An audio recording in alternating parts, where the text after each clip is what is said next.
A church is a New Thought church, you know, or Science of Mind place. There's a lot of weird churches in the United States. Every street corner there's some sort of church.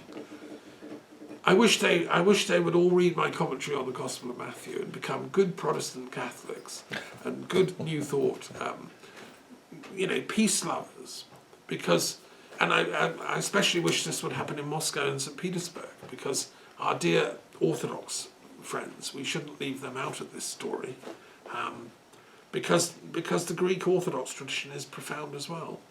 These early texts, they were, Christ himself taught in Greek mostly.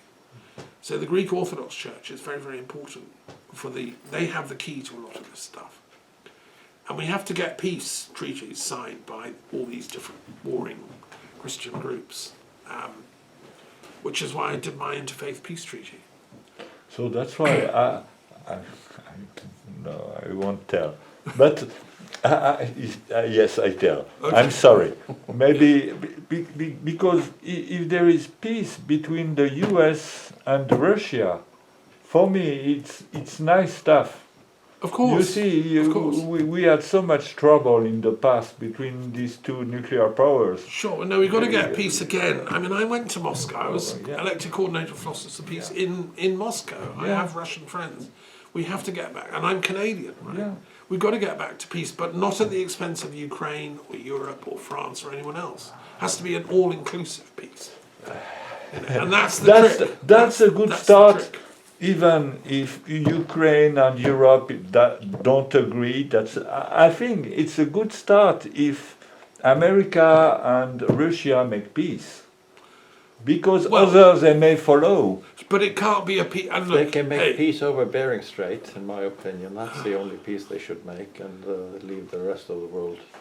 Yes, that's also. What we don't want, thinking the worst possible scenario, trying to outflank the devil's thoughts, right, is, America and Russia can make peace and they can all bomb Ukraine together. And they can slaughter all the Ukrainians and take all their wealth and capture all their minerals and colonize it with Americans and Russians. No, that's not what I mean by a peace between America and Russia. That's why I say it has to include Ukraine. It can't be at their expense. And the issue, the way I see it as well, both Putin as well as Trump, they are looking at the same area in Ukraine. They both want it. Because of its minerals and stuff. Yeah. But it should belong to the Ukrainians, exactly. in my opinion. It's an independent country. Exactly. So and that should be honoured in law. Leave Ukraine as it is, as they already have signed deals with back in the 90s, 95 or something. They had security clearance and guarantees. Absolutely. So Ukraine gave away their nuclear arsenal to on the promise they'd never be invaded, exactly. And these people would rally to support them if they were. And then what do you do when one of the countries that signed it does the invasion? And the other country that signed it says, okay. Yeah, well, as long as I get your rare materials, that would fine. Thank you. I understand better your point of view, because that's a question for me. Think it I through. do not understand the.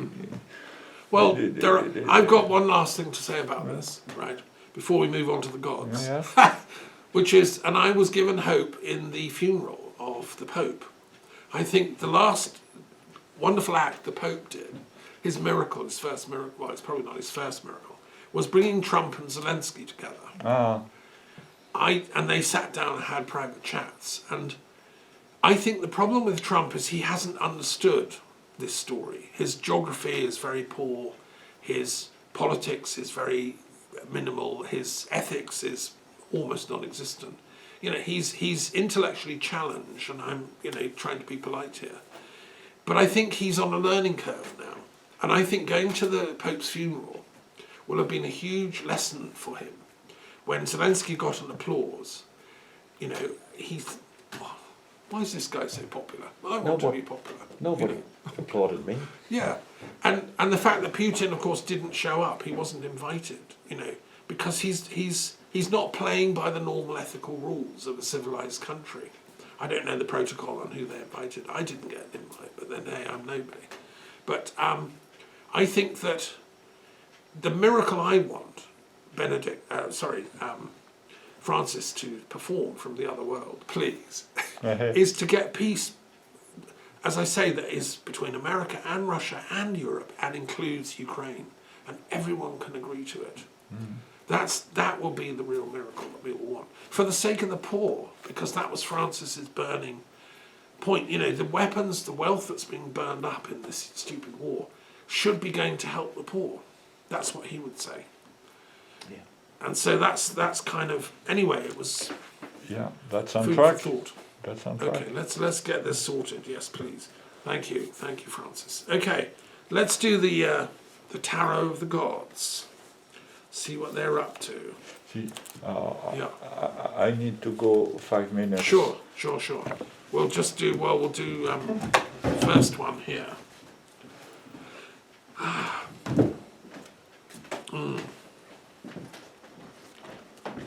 The gods. Yes.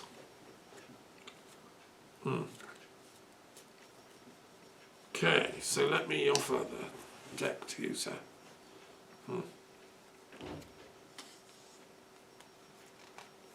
Okay. Hercules. Hercules. Hercule. Yes. Hercule Poirot. Well, that's a good one. We'll start with that one then. He's the 8th of the major arcana, Hercules. And he's the equivalent of the card in normal tarot for strength, right? And Hercules is very important. He was a very popular god. I was having this conversation with a friend of mine this week. The Celts regard him as their ancestor. So the Celts had, in classical mythology, they believed Hercules was their ancestor. We're all descended from Hercules because he had a son called Celtus, which is how they used to explain genealogy. And his 12 labours, I mean, sometimes you look at life and you think, oh God, another labour. I feel that with my books. Every time I finish one, I've then got to do another. It's the endless 12 labours of Thomas. But it's done in love, you know. So he stands for strength, which can be either a physical sense, like you're fixing up a house, you need physical strength, right? But it's also mental strength and moral strength. And so he represents both. And in the Phoenician culture, Hercules was called Melqart, Melqart, and he was the god of the city-state of Tyre in what is now Lebanon, and a major deity in the Phoenician and Punic pantheons. And Melqart was also a healing god. And that's interesting. The Hercules was also a healer, using his strength wisely to help people. There is an interesting book, I don't know if you know, recently, when I first moved here to this part of France, I came across a book by Graham Robb in English called The Ancient Paths, Discovering the Lost Celtic Map of Europe. I've got it, it's a Druid sort of Scottish take. And he's travelled all over France, all the road systems, and he's mapped them all. And he reckons a lot of these modern roads are on top of Celtic roads, which were straight. And he's done all the alignments and measurements, and he worked out that the absolute dead centre of Old Gaul was just up the road here, Chateaubriand, and it's in the book. But he says that Hercules fell in love with someone called Pyrenees on his 12 labours journeying around. Had this great love story, he was always having love stories, and she tragically died. And that's where the Pyrenees are named from. She was from down there in the Pyrenees. So Graham Robb has sort of mapped esoteric routes around France and they all point to Hercules. So I think you see the thing about, and by the way, Putin figures in this film with the Pope, because he used to go to the Vatican, and the Pope had to deal with people who are really into power, as did Christ, but they had to soften and purify their use of power. And in the talks in this book, Man of His Word, he says that, if you're powerful, you have a duty to use that power wisely. And I think that's what this card means, the Hercules card. It's the warlords of today, who are immensely powerful people, and they're often cyber warlords, people like Musk and stuff. They have to use their power wisely for the benefit of everyone. And they have to realise that power is for healing, not for causing mayhem, chaos, and pain. So anyway, that's my reading of Hercules. He was much loved in Rome and in, of course, Greece, and then in the entire Hellenistic world, including Gaul here. And the other thing I discovered moving here is that Monaco, this little independent principality on the south of France, is named after Hercules Monachos, meaning the only one, the one and only Hercules. Its full name was Hercules Monachos, and it had a port and a temple to Hercules, which was famous in the classical world. And it always had this independent status. And now it's Monaco, which is, it's its own little thing, doing its thing down there. But really it's Hercules landing point, which I think is cool. So, okay, any questions about Hercules? Let's move on and see which god you're going to choose. Voila.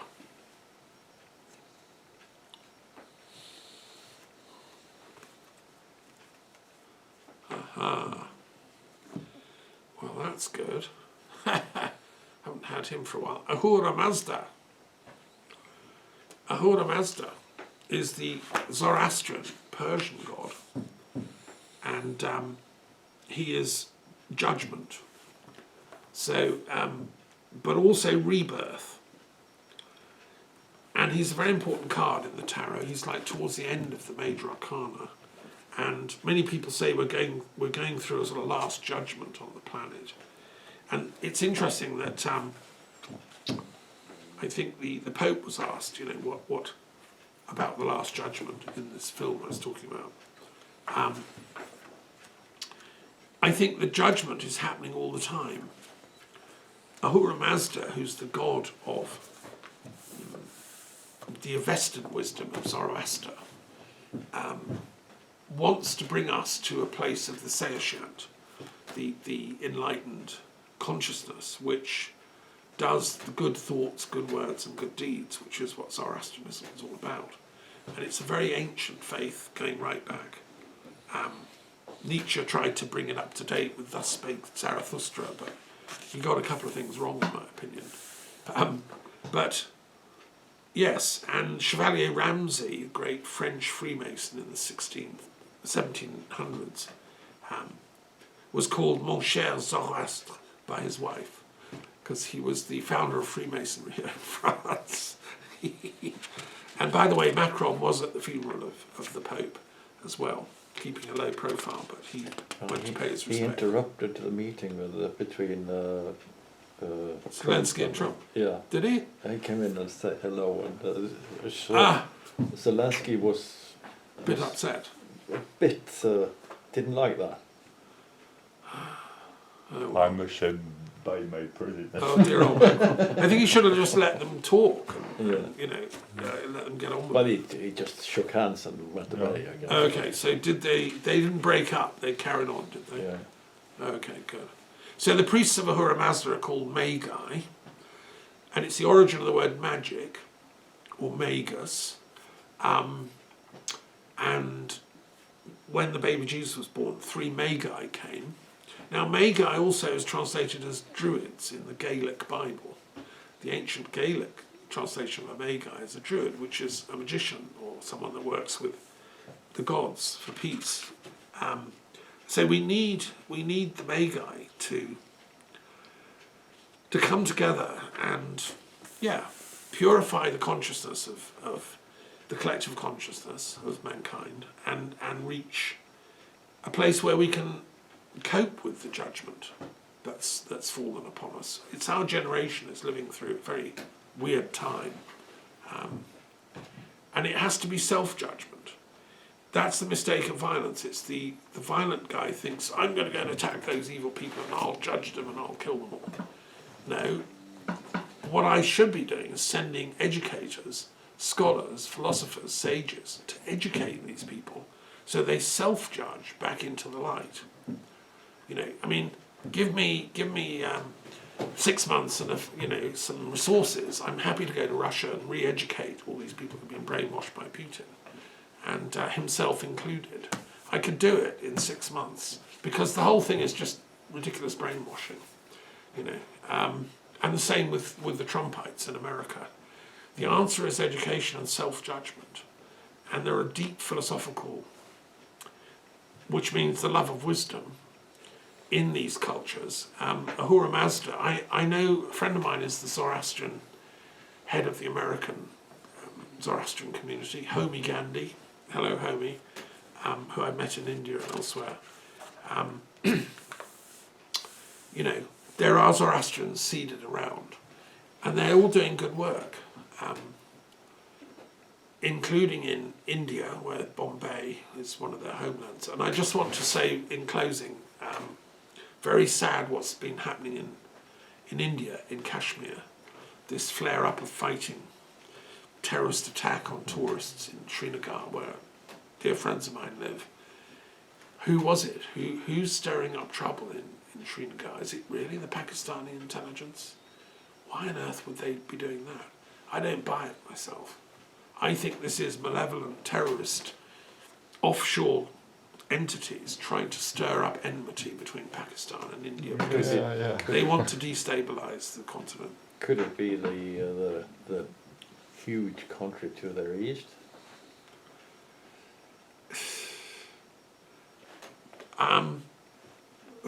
Of course it could be. I suspend judgment like the guy about my security clearance is under review at the moment, so I don't have access. But I don't think China is that stupid to want to stir all that stuff up. No, in that They're case, too powerful. Yeah, in that case, it would just be on the grounds of weakening the possible enemy. Well, yes, possibly. I don't know, whoever it was, they should stop. That's our message from the Philosophy Club. Whether it was country X, Y or Z or some internal terrorist factions, or because it just fuels Modi's anti-Islamic stuff. And I find it suspicious that not a single one of them has been captured or arrested. Like they vanished into the forest. That's a bit weird. And of course, the only person that really benefits from all this is Modi, who has clamped down with his anti-Islamic right-wing nonsense for many years now. And so this is a real boost to him. And the RSS, which support Modi's rule, the extremist Hindus. So is it possibly their project to reactivate the bogeyman from Islamic Kashmir to come? I wouldn't put it past them because they are nasty, the RSS people.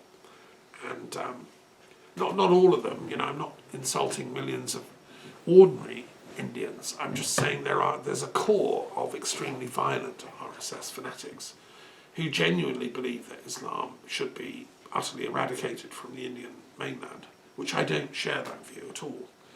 I think coexistence between Hinduism and Islam is a fact of the rainbow. Can I borrow your chart? I think freedom of religion should be. Freedom of religion should be standard to all cultures. And, it's a fact of the rainbow. So here's the Hindus, all the beautiful yellow ones, and the Muslim one, the green ones, are just beneath. What's wrong if you do green and and yellow, you get blue. It's a beautiful colour. And they can all become lovely Christians, can't they? And live happily ever after. That's a joke, right? But not entirely. But I think what we don't want is for these is for these flashpoints to come back responsible. And I think if Modi and his RSS people aren't directly implicit, I think for the last few years Modi's rhetoric of anti-Islamic stuff is partly to blame morally, because it goads the Muslims into fighting back, and it might energise some Hindu terrorists into thinking, I tell you what, we'll dress up as Muslims and shoot the tourists, because they're not shooting Indians, they're shooting the tourists, right? Which is what also happened when the shootings happened in Bombay, which again were very suspicious, and that happened ages ago, and it was all blamed on Pakistan. But if you study the facts, it seems to have been a false flag. And there's a book about all that, which is written by a Jewish guy who's dead now. But 500-page book. Every detail was given that this was not a Pakistani attack. This was a RSS-inspired internal attack to weaponize anti-Muslim hatred. Has that happened again? Well, somebody should do the research. It's possible. So just, we need to sublimate revenge feelings to intellectual revenge. And the best way of getting intellectual revenge is to find out the truth. So, anyway, a sobering note to end on, but let's go forward and work on the truth deficit facing humanity, because that's the real shortage here. There's no shortage of food, energy. It's truth deficit we're facing. Yes, okay. Last points, yeah. I'm sorry to come back to a point you raised. Go for it. With that God on Zoroaster. Yeah. Ahura with the self-judgment. I didn't understand what you mean by self-judgment. No, that's a good question. Thanks for asking. So most religions talk about a judgment is going to come when God comes and judges you, and the good ones are going there, the bad ones are going there. Right? That's the sort of the normal idea of judgment. What philosophers like me and Hegel say is that that judgment process is a self-judgment. It's our conscience that kicks in, either in this world or the world to come. The small voice you have within you that tells you it's better wrong. That way than that way? Yeah. And it can become a huge shriek if you really go out and kill someone or do something terrible. Right. If you're normal, that conscience becomes your self-judgment, so you feel guilty. Criminals often go to the place where they did the criminal action, because we do have a conscience, humans. Okay. And that's what I meant by self-judgment. And I believe that the evidence of afterlife experience, I've researched a lot, the near-death experiences and between lives. When the soul dies, I think what happens is you go to a place where self-judgment is facilitated. You meet your PhD supervisors. Each of us is doing a thesis in this life, right? You talk to your supervisors about your life, what you did, what could you have done better. And then it's a self-judgment. You say, yeah, I shouldn't have done that. That was silly, or whatever. Or I wish I'd done more of that. And I think that concept of self-judgment fits in with New Thought, the theological shift, where instead of the exterior God coming and judging us, it's our interior godness that is saying, yeah, I wasn't that nice to those people. Yeah, but the way you say it, it seems to be, I regret, and with culpability. And I don't see the same way. Judgment is a way to be aware of the reality of your story. Of course, stuff.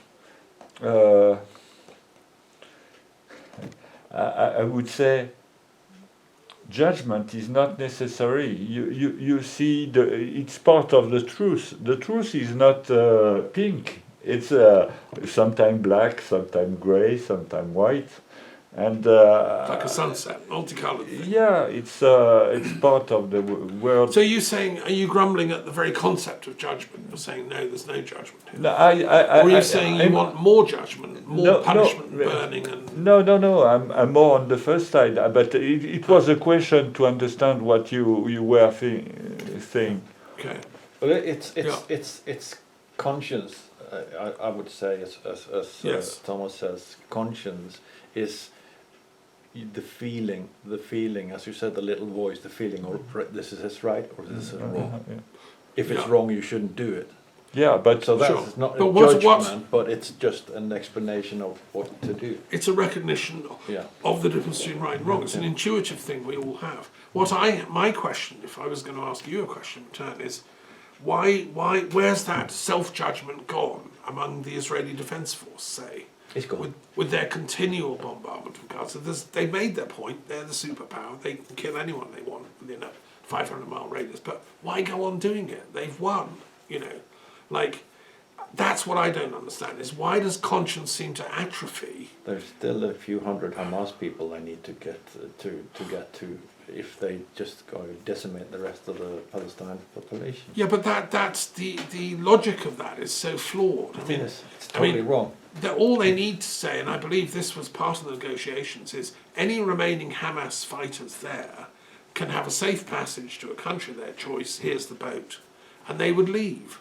I know Israel will bomb it as it's leaving, but there must be a way of getting them out safely,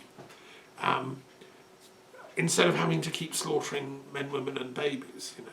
So I think, but I think the judgment faculty needs to be increased, the volume of that inner voice, and obviously it was lacking in the Hamas people as well when they did their attacks, and all terrorists are lacking that.